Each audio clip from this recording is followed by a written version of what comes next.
So, quick update. I went out with a friend today and we went to the far, far suburbs. It's been a long time since I've been that far outside of Chicago. It was fun, but um, we were being followed and they knew exactly where we were going before we got there. So, we got there, right? It's hot as hell, right? You get outside and it feels like you're hit with a wall of heat. But so we walked to the location. And just as we're rounding the corner, there's a woman standing there, and there are certain like little poles that are like, there's certain like she's standing right in the middle of one of the entrances where, and this was not, we're not at the location yet, but we're headed toward a walkway to enter the walkway, and she's standing right in the middle of one of them, so I have to go to the other, and it's not that big of a deal, you know, you can walk. I walked right by her. Even still, it was weird that she was just standing there looking at me, right in the middle, so that nobody could get by in that area. And I noticed her. I noticed that she looks very familiar, and I'm thinking, where have I seen her before? I've seen her up in this area before at more than once at a store that's not too far from here, a grocery store. She saw me and she was staring at me, and she kind of did this little thing with her glasses. She lifted her hand up and did this thing with her glasses that they all do when they see me. And I didn't say anything to her. I didn't say, hey, you know, what are you doing all the way out here? I just walked on and I ignored it. But here's the thing. This place is so far outside of the city. It's not somewhere you're just gonna bump into people from the city. Okay, nobody goes out there. Most people don't go out there.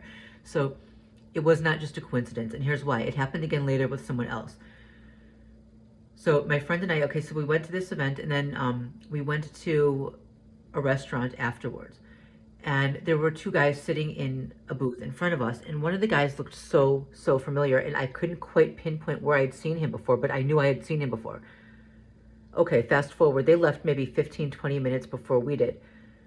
And on the way home, I since I was already out and I had a few errands to run anyway, I figured, let me do this while I'm out.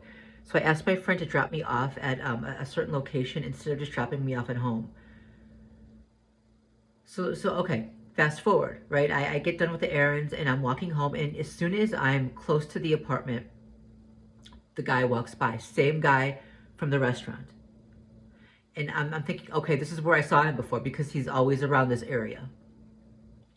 Okay, again, they're following me and they're showing me they're following me. Right, also on the way home, I passed this car with a bumper sticker or something like that that said something like, get off my Bach. But Bach as in the composer, right? That's how it was spelled. Okay, fine. I got home and I went online, and in on YouTube in the recommendations or on the feed, I ended up getting all of these videos about Bach, the composer. No, I don't look that up. I don't, maybe I've looked it up years ago. I don't know, but I'm not a particularly big fan of Sebastian Bach. So it's just all of a sudden out of nowhere. This is how it works. This is what they do.